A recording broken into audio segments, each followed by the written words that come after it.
Amazing. I mentioned the music's groovy, didn't I? Yeah. Hello, everybody. We'll let people trickle in. So usually it takes like 30, 45 seconds for LinkedIn to catch up with all the registrants. But we had a pretty great turnout. It's supposed to be around 800 people registered. So if you're tuning in, let us know where you're listening in from. I always love seeing where people are tuning in from. It's usually all across the world, different cities. So just shoot a comment in the comment section. Let us know that you're here and where you're at in the world, what city, what country. And we'll get rolling here in just a second. But I'm super excited to have a great guest here, Mr. Lior. I think, Kent, you've been on here numerous times in the past. So maybe a quick introduction from you, Kent, and then our centerpiece guest here with Lior. We'll let you fill in as well, and then me and Satish. But Kent, why don't you go first? You want to just give everybody a quick background intro on your end? Sure thing. For the folks who don't know me, I'm Kent Graziano. I'm known as the Data Warrior. I have been in the data space for multiple decades, something like 30 or 40 years. I can't remember anymore. I've had the pleasure of working with Armon and Satish for over a decade through numerous other companies. Specialize in data architecture, data warehousing, transformations, Data Vault in particular. I was the Chief Technical Evangelist at Snowflake for 6 years, and then retired and had people like Armon saying, well, no, you can't retire, dude. We need you as an advisor. So I spend most of my time these days as a strategic advisor for basically a lot of folks in the Snowflake ecosystem. And I do have my own podcast that I do called the True Data Ops Podcast. And Lior's better half was on that. That's awesome. In the last year, got to talk to her about Monte Carlo and all things in that range. So that's awesome. That's awesome. Super helpful, Kent. And you mentioned it, the better half. I oftentimes call Satish my better half as far as the co-founder conversation goes. But Lior, this is actually your better half. You're married to Bar, the CEO and the co-founder. You co-founded the company together. Can you give a quick background on yourself, and also just for all the people that are tuning in right now, I would love to hear a founding story. Just talk us through how you both decided to start Monte Carlo, start the company. Anything you'd like to share on your end would be awesome to hear for me personally, and I think everybody else that's on as well. Yeah, absolutely. Thanks for having me. It's so fun to be with such a great group of people in data. I have Bar as my better half, both at home and at work. Nice. So it makes things easy. My background, I'm a software engineer by training. And by trade, I'm probably some mix of software engineer, data scientist. I've kind of become this jack of all trade because I've always kind of worked in startups and was excited about things that you can do with data. I started working on machine learning projects. I'm worried about disclosing how long ago, but years. I probably the story that started Monte Carlo actually started with my previous startup, which was in the cybersecurity space. And we basically used data and analytics to help companies manage and control their data, especially their sensitive data. We got acquired at some point by a larger cybersecurity firm called Barracuda, which is where I spent, I think, over 3 years, led the engineering team there. And one of the things that I spent the most time on was actually building machine learning models so that we can help our customers identify types of fraud that are difficult to identify with rule-based systems, which is what the industry traditionally did. The product became extremely successful, and I think it was the fastest growing product that Barracuda had since its inception. It got quite a bit of adoption, helped I think millions of people protect themselves. The kind of maybe the flip side of that is that, you know, when I was thinking about the times that we disappointed our customers, it was primarily when our data was wrong, right? When something in our pipelines that feed our models and or feed the features that are consumed by those models broke. And in a way that was far more dominant in creating issues and frustrations for our customers than what, you know, what my software engineer self would consider kind of traditional downtime, right? Like your code is broken, or your infrastructure isn't running fast enough, or, you know, those kinds of things. And when you think about this, you realize that, oh, you know, on the software engineering side of the house, you know, this methodology of how to make things reliable has existed for a while, right? We generally call it DevOps today, right? But it's something that people have been practicing for decades, essentially, right? And there's a very good understanding of how you do this, what is the process, and what are the tools that you need in order to do that, right? Starting from, you know, there's hundreds of different tools, but starting from a CI/CD system and all the way up to observability and kind of monitoring things in production. All of that, to a large extent, did not exist on the data side of the house, right? All the stuff that we built, you know, in terms of data pipelines and machine learning models that run real time, had almost none of that. And even worse, it wasn't even clear how to do this. Like, what is the process by which you create reliable data and reliable models? And so that's kind of a little bit where my inspiration for Monte Carlo came from. Bar, independently, was working more on the analytics side of the world. She was leading operations in an enterprise SaaS company that basically helped customer success teams use data to act on churn and upsells and things like that. I gotta ask, were you two together at the time, or no? Did you meet later after this? Oh yeah, no, we were married. We've been married for way before Monte Carlo existed. Yes. Yeah, got it. Okay, cool. The marriage came first. Okay. And what happened was Bar left her job, and I was helping her, you know, after hours, like over the, you know, weekends and nights, because she was kind of thinking about starting a company. And you know, I'll keep her story shorter, but basically she ran into a similar set of challenges in the analytics world, right? So I had unreliable machine learning models. She had unreliable dashboards that caused customer frustration, et cetera. And it kind of clicked for us that, you know, I was helping her again as a supporting husband, and Bar kind of thought it was interesting. She started kind of researching the space and trying to understand whether we just suck at our jobs or whether it's something that a lot of people experience. Yeah. And she did find out that this is a common problem that everybody's that's building with data is experiencing pretty much. And it was kind of like a cue. Oh, it might be interesting to go out and solve this, because this is a very important problem. And, you know, the use of data, the use of machine learning in production was definitely on the rise, which still holds true today.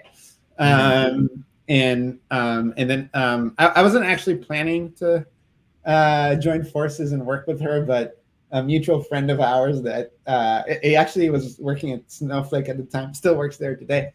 Bar, you know, went to consult with him, you know, and get feedback about what she was working on. And he basically said, oh, you know, Lior has the perfect background. He worked on fraud detection and data analytics, and he's cheap labor. So why don't we get into Yeah, it doesn't get cheaper than free. I would imagine you weren't charging her for this consulting. See, it's nothing like a family-run business. I was not. The most I ever got was maybe, I don't know, help with the dishes or something like that. Yeah, nice. So me, cheap labor, was asked to join the team, and Bar was very clever. She got me to. She would go out there and talk to presumably customers, like future customers of this, trying to research the market and understand how people are tackling this, and what the level of pain is, etc. And she cleverly invited me to join a few of those, and then it was pretty evident that if we were able to solve this problem, this would be very meaningful. Like, this is something that people lose sleep over, and this is something that would make for a fantastic company that could have a lot of impact. And that was and those are the type of opportunities that you only get a handful of times in your career, maybe only once. I can pass up and decided to join her full time, which I did several months later, and we started Monte Carlo to basically help companies deal with those sleepless nights and frustrated stakeholders, and ended up actually, at the end of the day, Monte Carlo takes a lot of the ideas that we all learned from Bar working on the analytics side and trying to operationalize it, and me kind of having that DevOps discipline. We applied a lot of those ideas in again, both forming the methodology of how to create reliable data products, and obviously we were also excited to build the technology that supports it. And at the end of the day, Monte Carlo is an observability tool. It's probably the equivalent of a Datadog or New Relic, and in the same way they use those to review the reliability of applications, of infrastructure, of security increasingly. Monte Carlo is how you do that in the data stack, right? With Snowflake and Looker and a million other tools that the data people have adopted.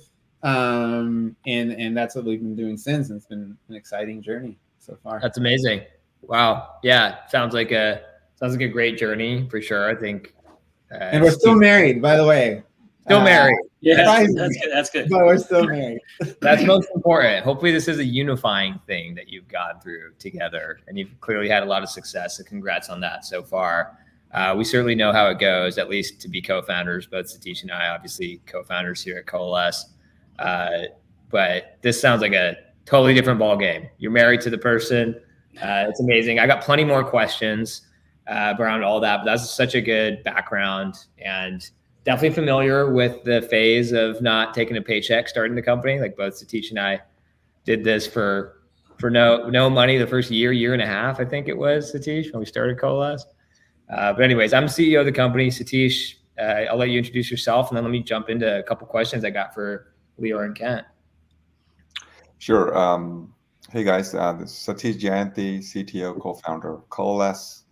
My background is, basically, before Armon, I started working together. I was on the other side, actually making those problems that Lior, you were alluding to, which is building pipelines, but then you have data issues.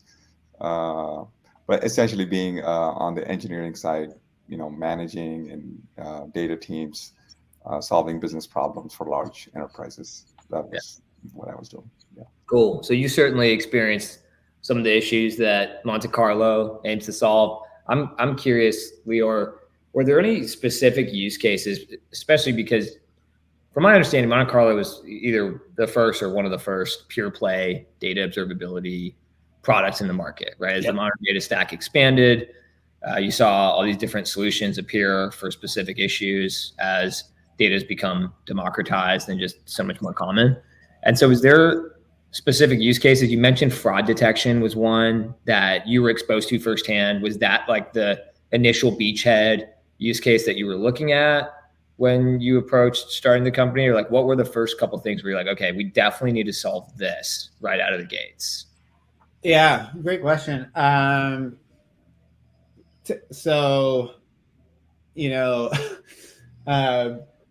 putting aside my speculations back then from Yes. for 5 years ago, I think probably like the biggest surprise to me starting Monte Carlo and then kind of living through it was that it is not very use case specific, right? Like, I thought a lot of our customers were going to be essentially tech companies using data for fraud detection and other places where data matters.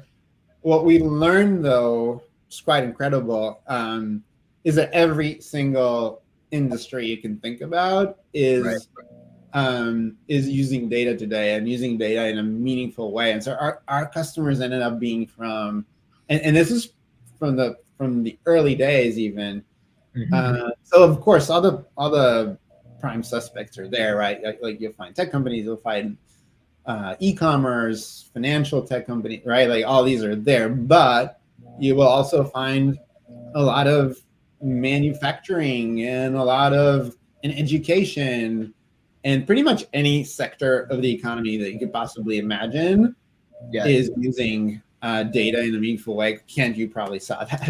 Yeah, no, I'm just thinking through all the companies I've worked for over the years, and really the whole what we now call observability been like you said, a problem just in the analytics space, which is where Bar came out of. Is there was always those questions about, can I trust the data in this dashboard or in this chart? When, how come I'm getting 2 different customer accounts from these 2 different managers out of our data warehouse, right? It's like, where's that data coming from? And trying to prove to the CEO, somebody having to go through piles and piles of hand-coded ETL code to go, well, how did we end up there over in this mart? And we got a different answer over in that mart. Yeah, and it is every industry. I mean, it's starting in the mid 90s with data warehousing really starting to boom back then. I saw that thing and said, this idea of business intelligence. It's like, okay, at the time, some of us thought it was an oxymoron. Granted, can we actually have intelligence in business? But everybody needed that data, and you could see anybody who's going to be successful, regardless of the industry, like you said, they need to use the data effectively. But you get down to the data governance and the reliability, the auditability, and the overall trust factor of that data. The more important the data became to a company, the more important all of those things became, right? It's like, we got to be able to trust that data. And now that we're moving into AI and Gen AI and your experience in machine learning, it's even more important. It's like, how do you trust the results of a black box Gen AI thing if you can't trust the data that went into it? Right. That makes complete sense. We talk about this all the time, especially with like the black box in the AI world. The foundation you're feeding it with is so critical. Real quick, and maybe this is for everybody here, but when we think about data observability, some of this feels like it is on the fringes of data quality as well, because we talk about making sure that quality is high. I guess, Lior, just for the audience here, like how would you decipher or compare the two? Or is it completely a separate thing, or do you see observability as related to quality? What are your thoughts there? And also, it looks like as people are tuning in here, if you have any questions, feel free to ask for anybody that's on the webcast right now. But yeah, could you help decipher that? Yeah.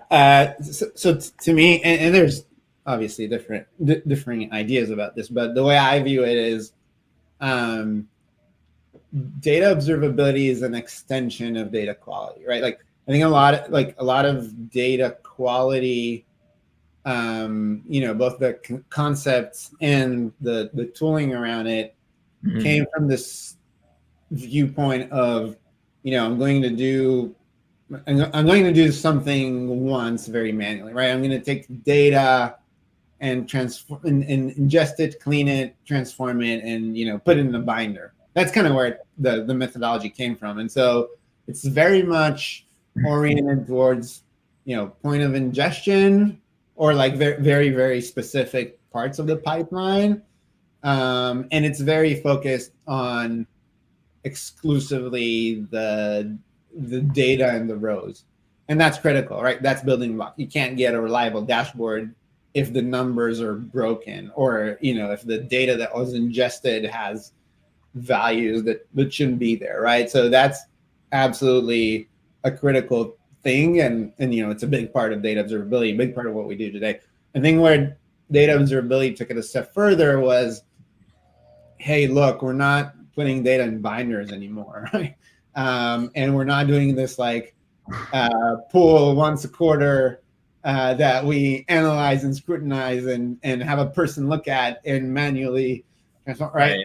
We're not doing that anymore. We're, in a modern company, there could be hundreds and thousands of people that are staring dashboards every day to do their jobs. There's models that are making decisions on behalf of the business every single day, right? Like, or billions of times a day, sometimes, right? That idea no longer works, right? You have to think about, how do you scale this thing? How do you make sure the entire system, all the way, from the data that gets ingested and through typically dozens and hundreds of steps of transformation, and all the way down to the end product, be it a dashboard or a model or whatnot. How do you make sure this whole thing works reliably, right? And one part of it is definitely making sure that values are correct in a sense, or meet certain, business rules. But you really have to start thinking about like how every single step of the way of this long pipeline, how reliable is it? How healthy is it? And you have to think about it several dimensions. Like these systems are pretty complicated. They have, both the data that's flowing in, right? Like there's this external input that you're taking from either, another team in your own company, or sometimes from an external source that can change unexpectedly in ways that you don't anticipate. You have the code that you're using to transform all that data, right? And you're usually, again, applying at least several dozens of steps of calculation, right? And that can change, right? You're hiring people to build those pipelines, to make those pipelines better. They're going to change the code. The code is going to have unintended consequence, right? Like it just happens. And then the third piece, of course, is infrastructure, right? Like all this thing is running, in a variety of tools, right? Coalesce is one of them, right? And all these tools kind of work and combine together in sometimes mysterious ways to create the end product. And you have to understand how reliably and how healthy all these things are working, and how they're combining to create the final result. And that's probably like the biggest, philosophical difference in terms of observability, like for data observability and where it extends data quality. In practice, this means that, a data observability solution will give you tools that allow you to look at, all of the tables that you have, not just at the point of ingestion or consumption, but all of the different steps of the pipeline. And it will try to measure health at every single step. And it will try to give you meaningful alerts. And it will, even more important, it will give you meaningful context about those alerts. Like, okay, there's a problem here. The data is wrong one way or another. Where is this data coming from? Right. What happened there? Did someone change the code there? Did someone, or the data that you ingest change in some way that you didn't expect? Did the infrastructure that was running all of this have a certain issue, performance or errors or otherwise? All these things are combined together into this single pane of glass that gives you visibility into data quality and other things that are important for the. So this is really, I'll say, automating the overall monitoring of what's happening in the data ecosystem, right? There's no way to scale without doing the automation. Right. And that's exactly where, data quality, quote unquote, struggled in the past, right? Yeah, running one SQL script occasionally, like before you move something to production. Okay, so the code works today on the data we're looking at today. But like you said, something changes in a source system, or a rule changes, somebody builds his pipeline a little different, and now you've got data flowing into tables that, is it really still right? Yeah. Yeah. And these things break, right? Like they do. It's the nature of complex systems, right? Yeah. Yeah, that's helpful. I love that. And I like the way, just at a high level, comparing it to something like Datadog as far as software engineering goes, but appropriating that to the data pipelines as people go through building them and managing them. Ken, any questions from you that you're curious about? Well, it's the age of AI here, and since Lior's got the background in machine learning and all that, I was really kind of curious as to what are you seeing with your customer base today? Are people really getting into Gen AI and machine learning? Are they just dipping their toes in? And how many are getting past the sort of, well, let's try it out with Chat GPT sort of thing and experiments, and really looking at putting stuff into production and using your product as a way of monitoring those pipelines to make sure that everything's good? Yeah, great question. So, it's been really hard not to hear about generative AI in the last. I've been trying sometimes to not hear about it. You still do, right? And so I think the kind of like you called out. I want to say that 80 or 90% of teams that you talk to have plans around it and have taken at least some steps to experiment with it, to understand it, and to do things with it.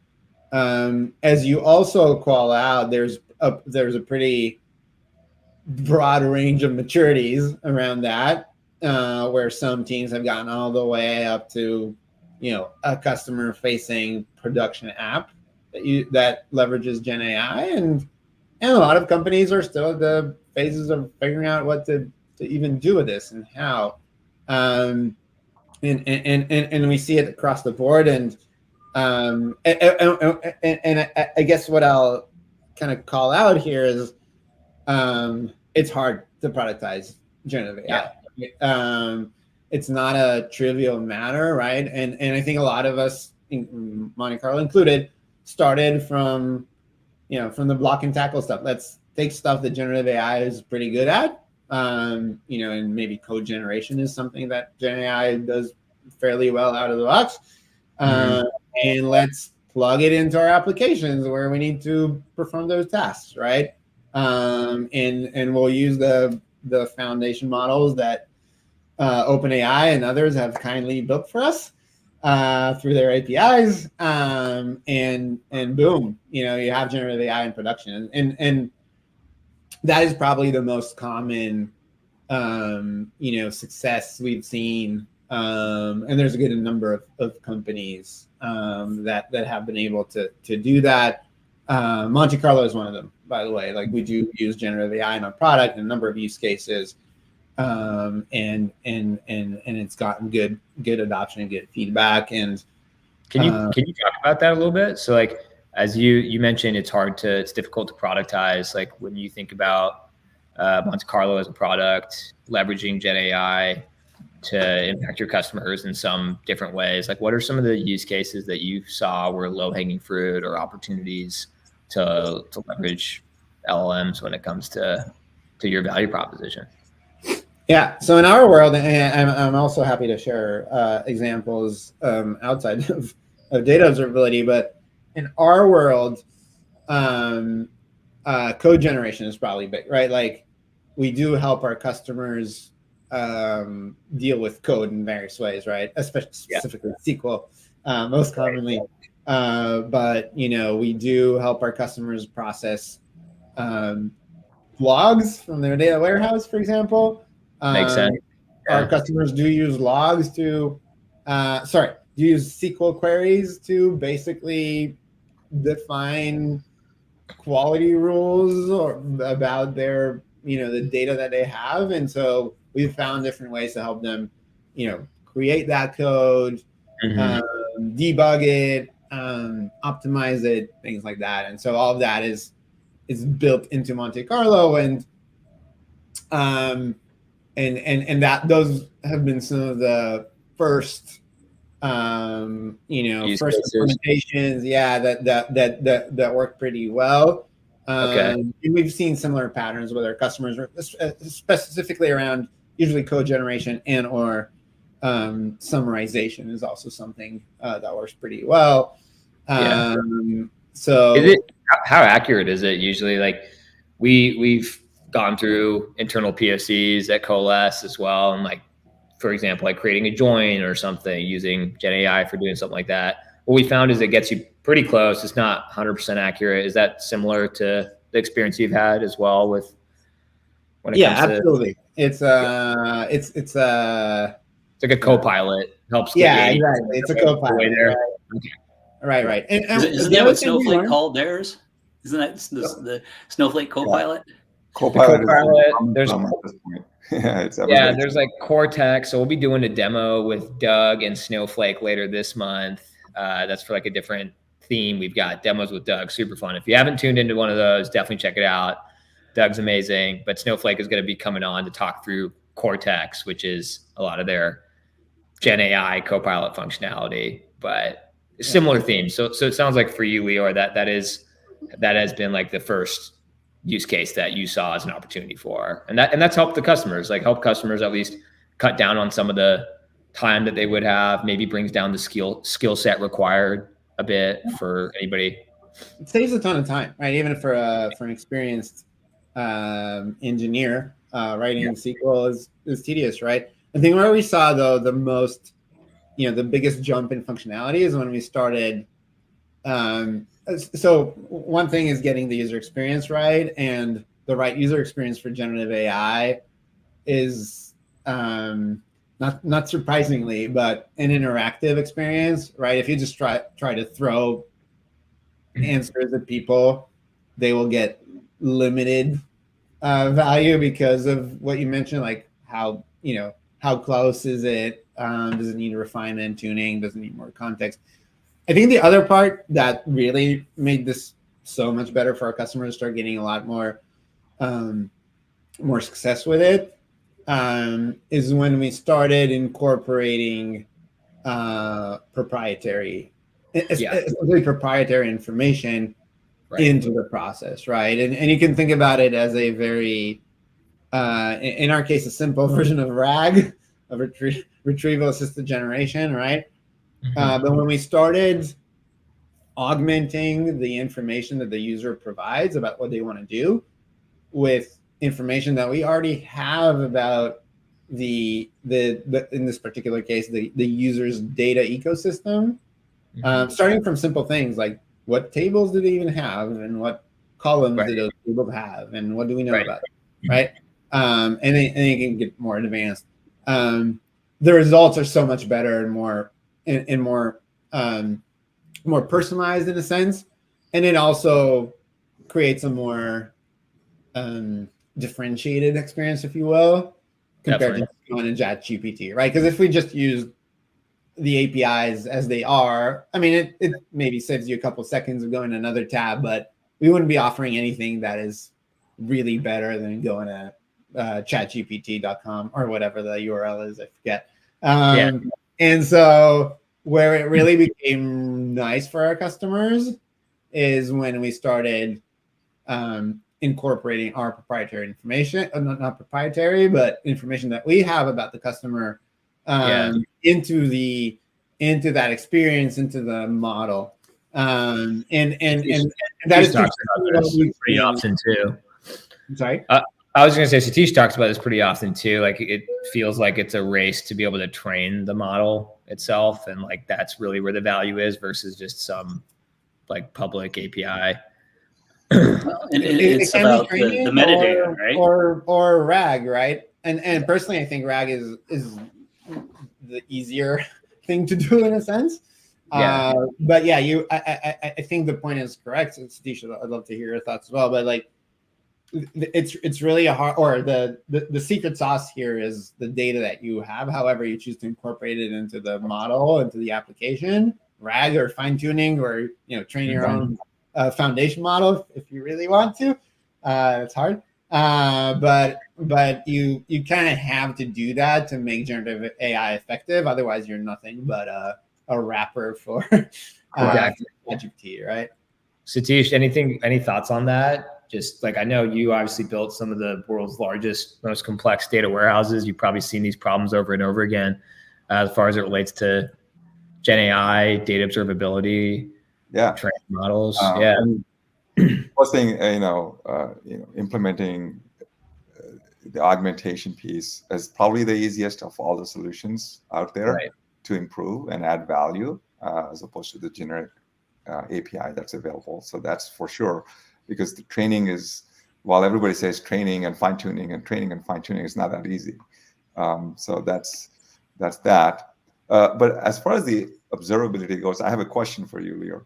So,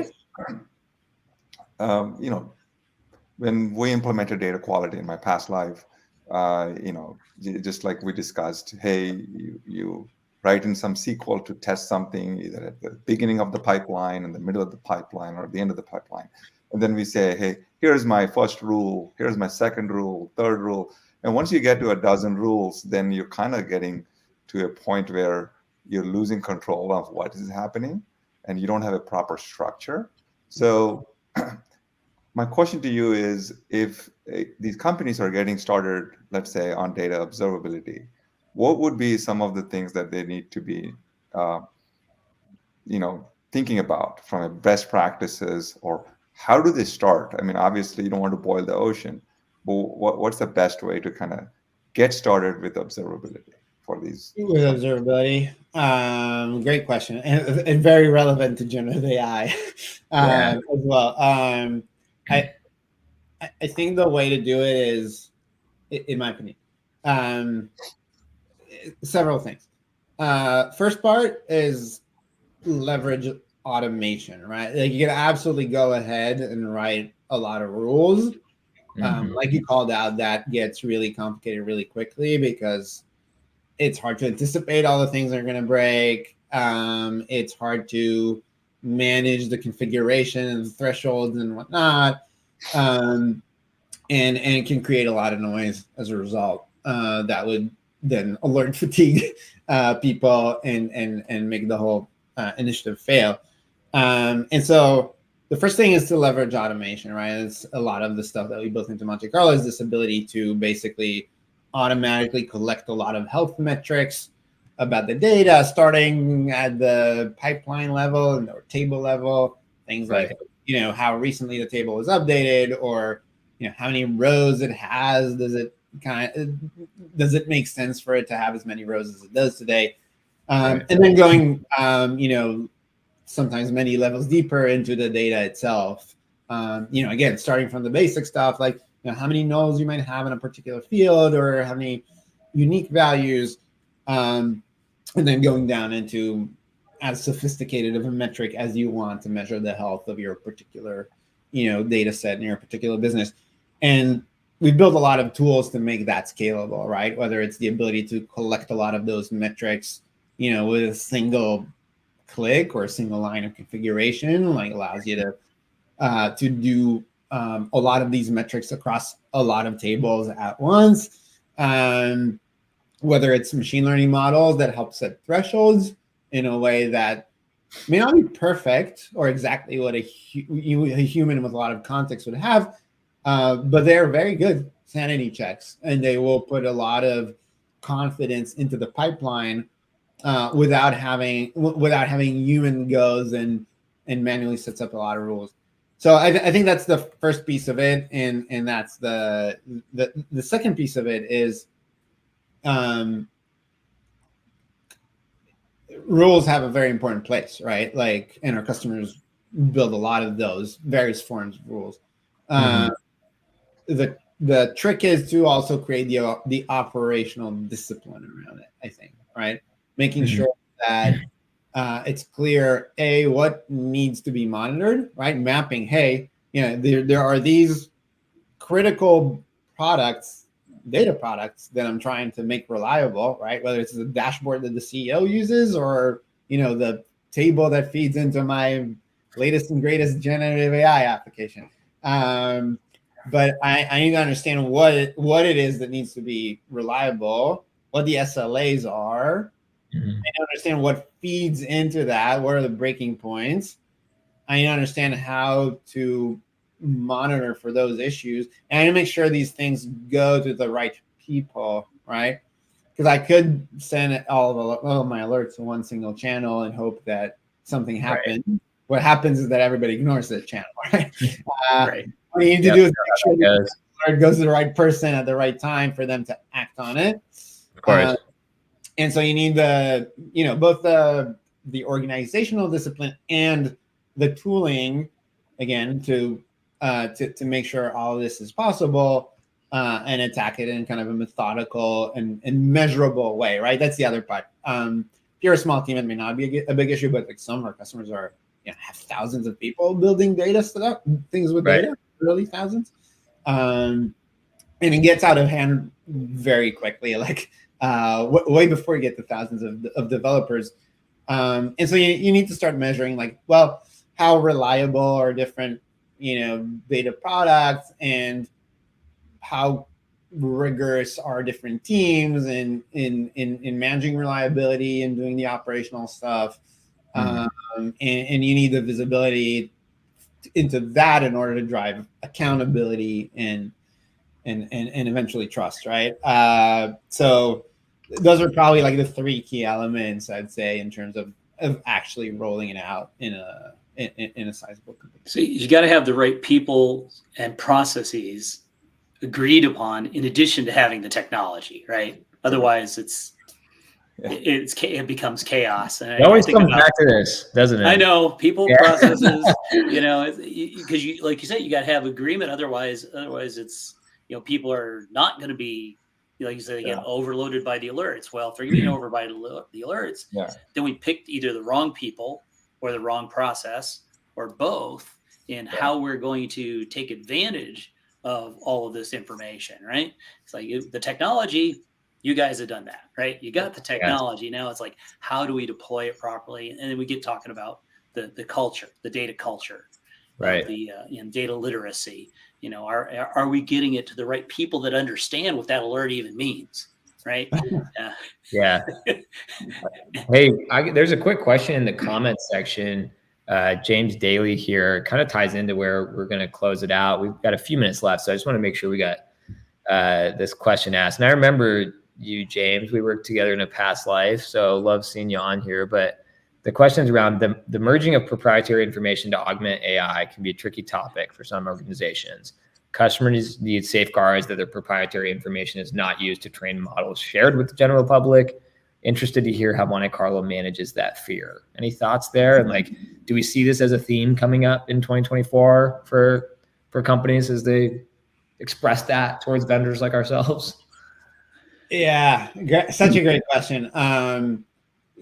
So first of all, I'll admit, like, Monte Carlo doesn't necessarily manage this directly, and so we're usually not that. But I do have a point of view on that. And I think, as you call out, James, to adopt generative AI with proprietary data in an enterprise, there's a bunch of requirements, right? That goes beyond the, like, a demo that I'm going to post on X or Twitter or whatever it's called. You need to start thinking about, like, what data goes where, right? Which is what you're pointing out, around privacy, compliance, data security, things like that. You need to think about these things, and it's tricky. You need to think about scale. Right, is going to, it's one thing for me to build a demo app that works on my computer, but like, how do I do that in a way that serves my customers, which could be many, and they might not be talking to me or in a tightly controlled environment. And you need to think about trust, right? Like, how do you make this thing, produce the right results, and that ties into data quality and data observability and some of the things we discussed today. To answer your question specifically about security, but I'd argue the same argument would apply to the other two. This is a place where this partially makes me say that RAG is probably the architecture of choice. It is not only easier to implement from a technical standpoint, but it also very naturally lends itself to all of these questions, right? all the Go concerns. ahead and train your own model. Like there is literally, I'm not aware of any way you can control who gets what data, right? Like you can then block the model from talking to certain people, but whoever gets access to the model gets access to all the data that was fed into it, essentially. Plus some hallucinations, but that's a different story. In a RAG model, you can actually control that much more tightly, right? Like we've solved the issues around data privacy in the database world, right? We've been doing it for a while. We have a lot of good constructs there. Snowflake has a lot of good controls, other solutions too. And so you can actually, if you go down the RAG route, in RAG, I can actually solve a lot of the problems that we want to solve with generative AI. You can actually control security and privacy very well with tooling that already exists today, right? It's not like me talking about some futuristic capabilities. You can actually make sure that the person that is using the app gets access to exactly the data set that they should be getting access to according to their role or user ID or whatever it is. And that is a very effective way to do that. If you're going into the fine-tuning and training world, which has some merit, obviously, in a lot of use cases, then that's a whole other ballgame, right? That's about managing different models for different people, and that can be really, really hard to do at scale. For example, like if you have millions of users, some of our customers do, or tens of millions, you can't maintain a model or it's very, very difficult to maintain a model that is custom trained and custom built for every single customer. Like you kind of have to do it with RAG, and you can use the security and privacy controls that have been created around databases to really accomplish that same objective with the generative AI. Basically help reinforce it. Because typically they use a vector database or something to hold this RAG information, and that has all the database permissions and policies that you can use.